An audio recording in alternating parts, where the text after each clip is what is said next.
we've had a good run. Gosh, we've been at this for almost 330 episodes now. Can you believe that? No. The writing got a little bit better. I took it upon myself. I never was able to find another writer, and the jokes about Jim trying to be Jimmy Kimmel and Jimmy Fallon, all that kind of stuff. Yeah, the jokes got a little intense there for a little bit, but it was okay. No, you don't need to apologize for anything. I mean, maybe a couple things, but don't worry about it. Well, I think we've got more to do. I think we got people that can get involved, and we can go on different adventures, and we can really expand our abilities and what we've been getting into with the videos and stuff. I think we can get really creative. The Firewood Frog was a good competition. Yes, that was great. Absolutely. No, I'm pretty sure I came up with the Firewood Frog contest. I'm pretty sure everybody would agree that I came up with that. It was my idea.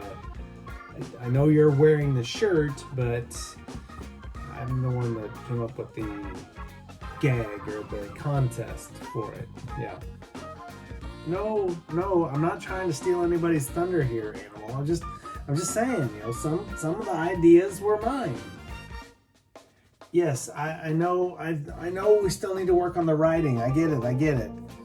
No, Animal, we just covered this, dude. I'm never gonna be Jimmy Fallon, Jimmy Kimmel. That's not my plan. He's just not listening, guys. All right, Animal, we're gonna do news from the iPad. Yes, we're gonna get through this, okay? Just enough of the other stuff. Sorry, guys. Okay, starting with some news from the iPad, we've got, what is it? This is a good one. I like this. 10 most underrated quotes from the Die Hard movie franchise. Yes, all the Die Hard movies, they took the 10 most underrated quotes and they put them here. This is going to be good. Let's check out what they are here. We got to scroll down. Number 10. You looking for trouble, or does it always seem to find you? Yeah, that wasn't that exciting. It'll get better. Hold on. Number 9. If this is their idea of Christmas, I gotta be here for New Year's. It's from the first Die Hard. Of course it was good, but it was never mind. Moving on. Number 8. Thanks for the advice. I guess it's different if I do it without the actual accent from the movie and the whole theme and stuff. This doesn't. Maybe you watch the. All right, it's fine, Animal. It's fine. They're enjoying it. I'm sure they are. Number 7. You're about to have a very bad day. I'm starting to wonder why these are underrated. I'm feeling like they're underrated for a reason. These just regular lines from the movie. Number 6 from Die Hard 2. I've got enough friends. No, still nothing? Yeah, I hear you. Number 5. I don't like to lose either.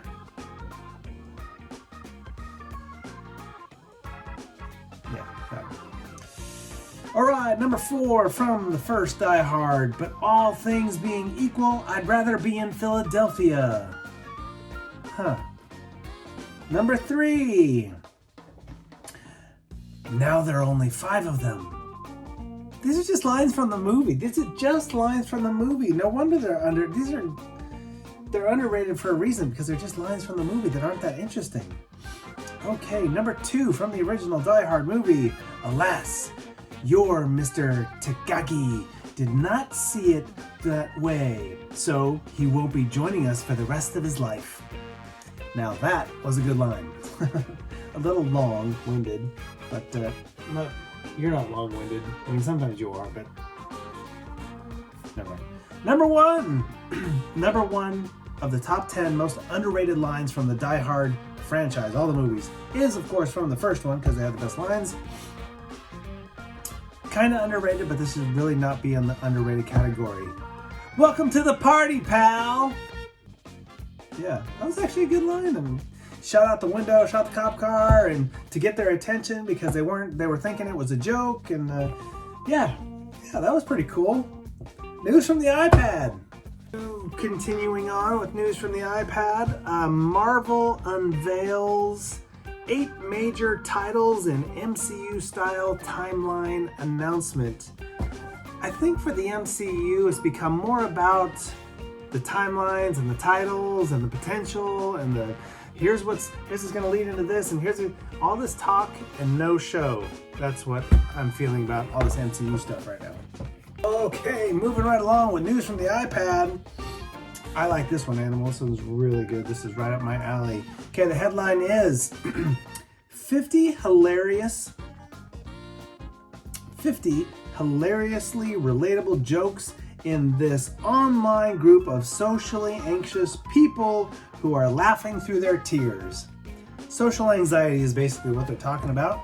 Jokes regarding their personal feelings of being socially anxious, which I can agree with a lot of times, including this one they got right here. It's pretty funny. Here we go. I will read it. You don't need to blabber through it, okay? Seriously, dude, come on. Here we go. People who say go big or go home seriously underestimate my willingness to go home. Like, it's literally my goal. Yeah. Yeah, socially anxious people, I get it. Me too. All right, so it is Wednesday, everybody. Hump day. Yes, it is. He's not going to give me 5 because he's kind of angry at me right now because of our whole discussion about, the fact that I think it's kind of rude that he tells me that, I'm somehow trying to be like Jimmy Kimmel or Jimmy Fallon, and I need to get writers, and basically just, we don't need to talk about it anymore.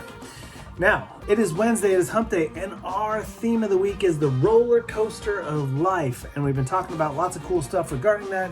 We've had good Zooms all week. It's been fun. We got more cool stuff going on, always planning for new things. And, oh, by the way, it's September 1st. Yeah! Starting down that path to fall and October and the holiday season, which to me started just a few hours ago. September, man. All love for California and the Central Valley especially. September turns out to be more the dog days of summer. Now we got a nice little cool down headed our way down in the low 80s, which is outstanding. But we're gonna stay in the 80s and 90s. It'll be a nice, hopefully, not so hot tail end to the summer. Now, as our theme says, the roller coaster of life, just like the summer heat kind of goes up and down and up and down. When it's hot, it's miserable. When it cools off, it's great and hot and miserable, blah, blah, blah.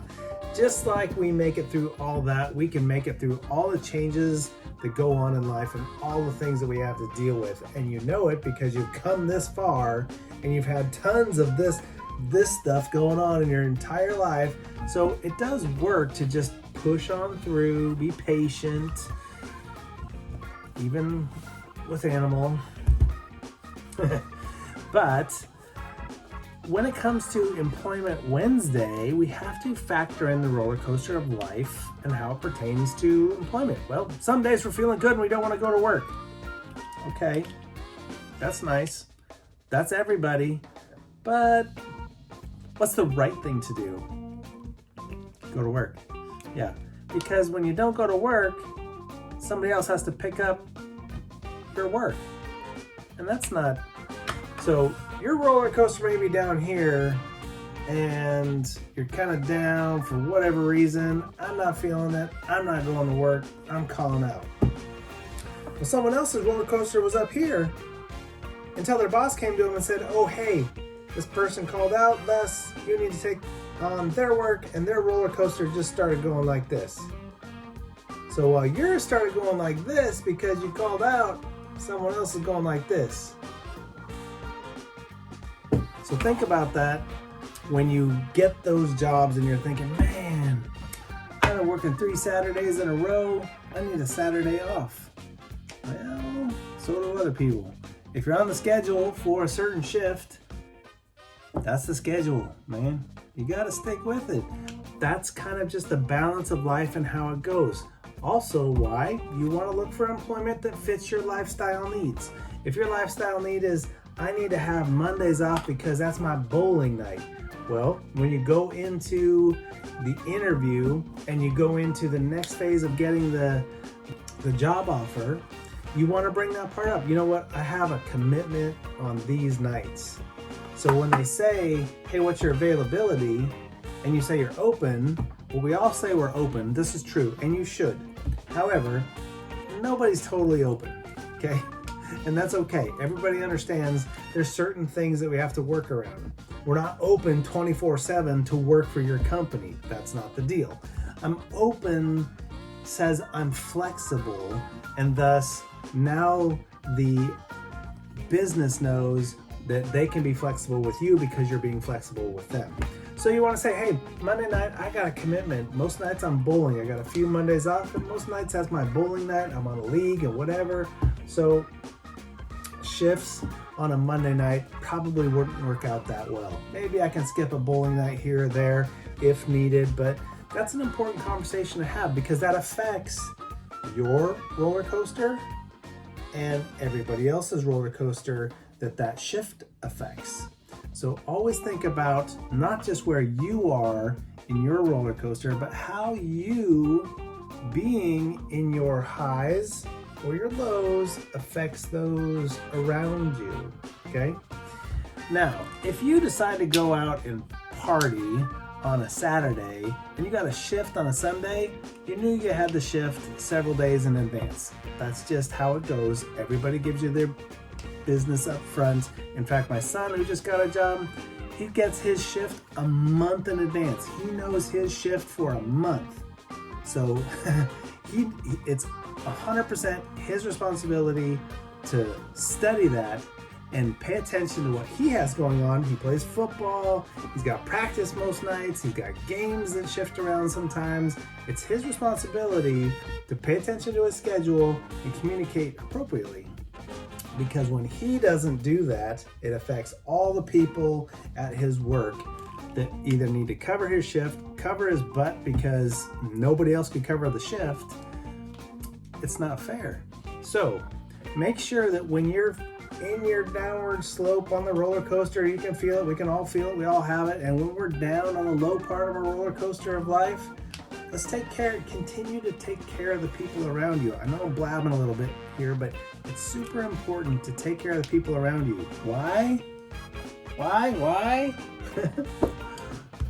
Because the people around you take care of you.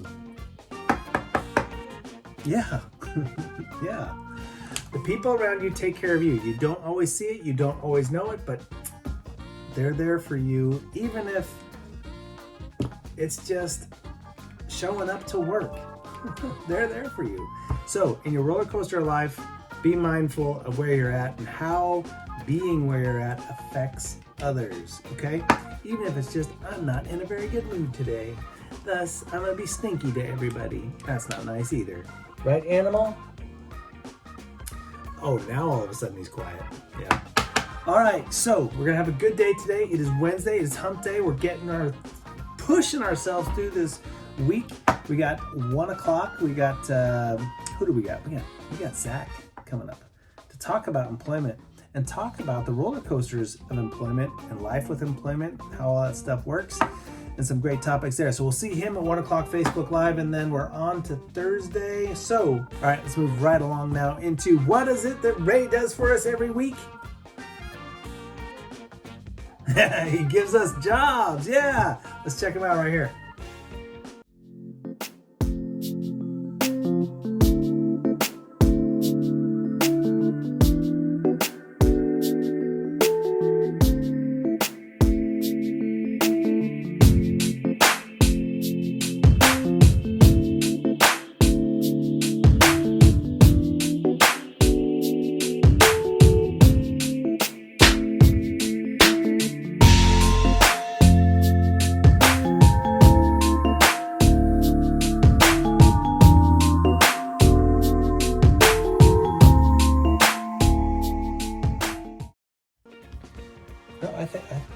if you like that job, you can apply for it.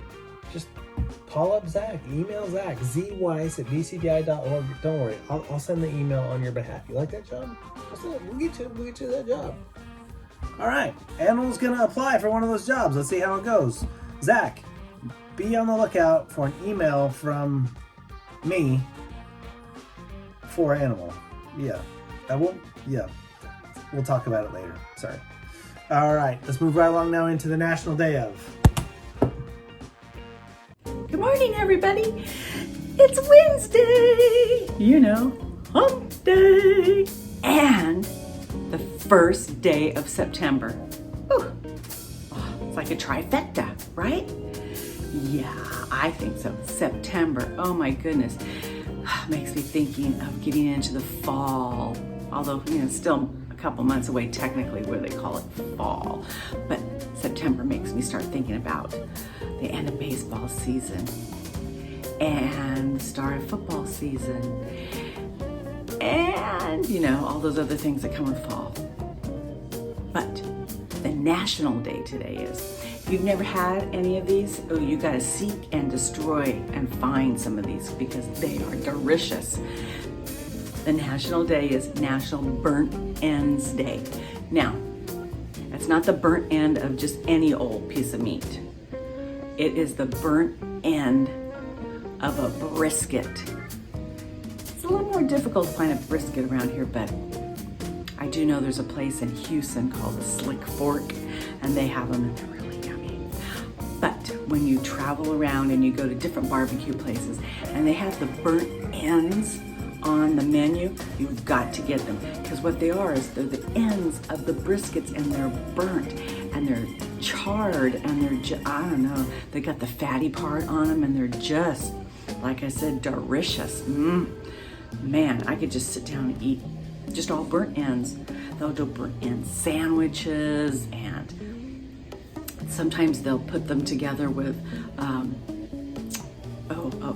a thick cut steak fry that they've made a little extra crunchy too.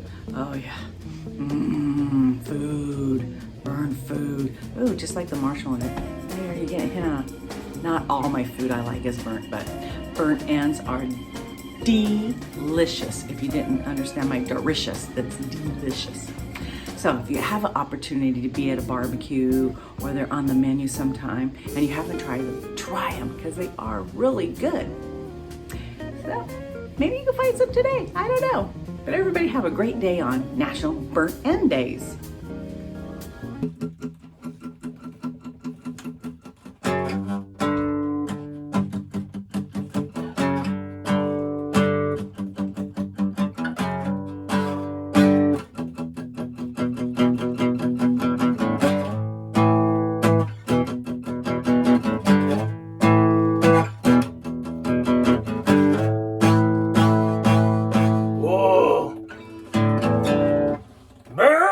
Wednesday, oh yeah.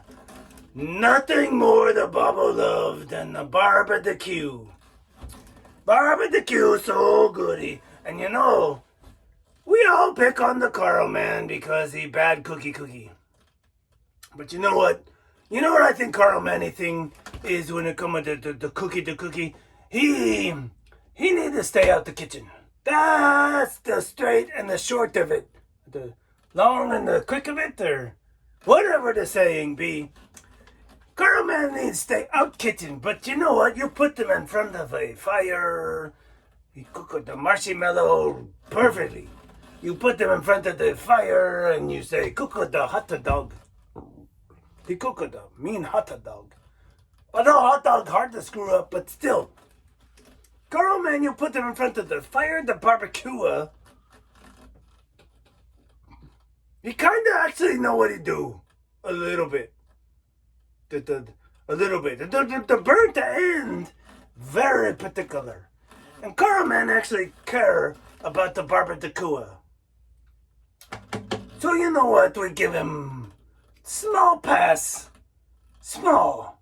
Very small. Just a little bit.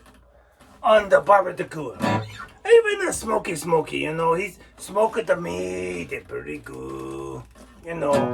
He try, and much better than in the kitchen. You put them in front of the fire and the barbecue, and you know, you not do too bad.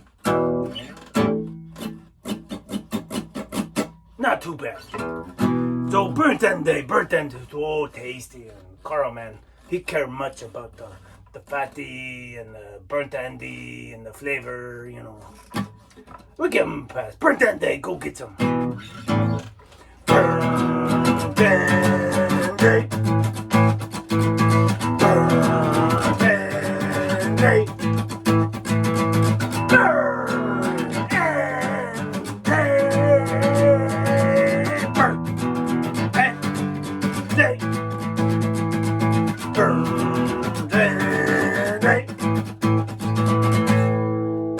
Burnt end. Oh yeah, Bubba feel like rocking out in front of a barbecue, so maybe we can talk a Carl man into cooking up a ribeye. No, he ain't gonna cook no ribeye. Tri-tip him, he cook a tri-tip or some sausage. Ooh, Luckaford sausage. You ever heard of the Luckaford sausage? It's a small town outside Lodi, and yeah, Luckaford sausage. Maybe, just maybe, I can talk a Carl man, Luckaford sausage. Oh yeah. Ooh, burnt ends day. Ooh. Burnt ends. I know you probably haven't had any animal, but they are really good. I love barbecue. I love smoked meat. I love all that stuff. It's so tasty. Oh my gosh. I have yet to find a place, and I'll gotta be honest, I haven't looked for that many places. I know some good places that sell burnt ends, but they're not as good as the ones I had once before on Maui in Hawaii. Not where Jared lives, but another island. They probably have good burnt ends on Jared's island as well, Oahu, but just never mind. I digress. I gotta find a good place with burnt ends somewhere here in Lodi, but those are really good. Okay, let's go right now back in that's where I'd like to be. Back in the past, eating those burnt ends. But no, let's just go back in the past with Zach.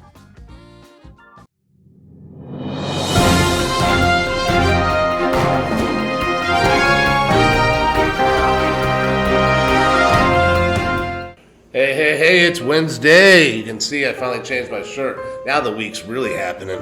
No, guys, so it's Wednesday, it's hump day. We're on the other end of the week. It's great stuff happening here. Yesterday, I talked about some stuff, and so we're going to go back in the past with Zach, and we're going to follow up with yesterday. Now, remember yesterday I talked about the Battle Atlanta and the fortifications outside the Battle Atlanta.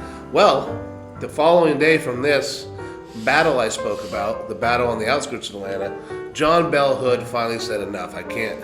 The battle was a devastation. John Bell Hood basically thrown everything he could into it. John Bell Hood was notorious for being a very offensive general, sometimes not knowing his, basically, honestly, not knowing his ground and what he had sometimes. He was so aggressive. He was so aggressive to the point, to the end of the war, he was riding on a horse with one leg, one arm missing, and he had to be actually strapped to his horse to be able to ride his horse. So the man had been in many battles and did not seem to learn his lesson. So on this particular day, he withdrew, allowing the Union forces to basically just walk into Atlanta. It ended a 4-month siege. Anyone who knows what sieges are where you basically are starving out, you're bombing, you basically surrounded a city or a fortification, and you're basically just bombing. You're not allowing food to get in, ammunition to get in, and they did this for 4 months, finally getting in the stop. Obviously, William Tecumseh Sherman was a part of this. Like I said, Atlanta burned afterwards, and it's really one of they talk about it as one of the scars on this march, but like I said prior in yesterday's, a lot of people don't know the true stories behind that, so look into that. So hey, Atlanta has fallen today in history. All right, guys, bye now. All right, everybody, that is it. Thank you, Zach. Thank you, everybody. It has been awesome. Great day. Zach, look for that email from me for Animal on that job. As for you guys, Ray served them up to you. give him a big thank you, not personally, I'll do that, and everyone else can do that another way. The biggest thank you you can give Ray for those jobs is to email Z Weiss. Every email that Zach gets of someone looking for one of those jobs that Ray posts, that's the biggest, best way you can thank him for doing that, okay? You don't have to tell him personally, because if you thank him, it's great. Yep. Ray's happy as heck to send in these videos. Go find those jobs and put them in here so that we can have that. He's happy to do that. But you know what makes Ray really, really happy? Is when you guys out there in the audience, each and every one of you, go after those jobs. That makes Ray ecstatic. You want to see Ray ecstatic? He'll dance around the room. I mean, maybe not literally. He might. I don't know. Let's see how many emails we get for those jobs, and who knows? Ray might dance around the room. Okay, that is it for Wednesday, everybody. Have a great rest of your day. Enjoy your Zooms. We'll look for Ray to be dancing around the room, and we'll move right along into this week. So for Wednesday in the morning routine, have a great day, everybody. Take care.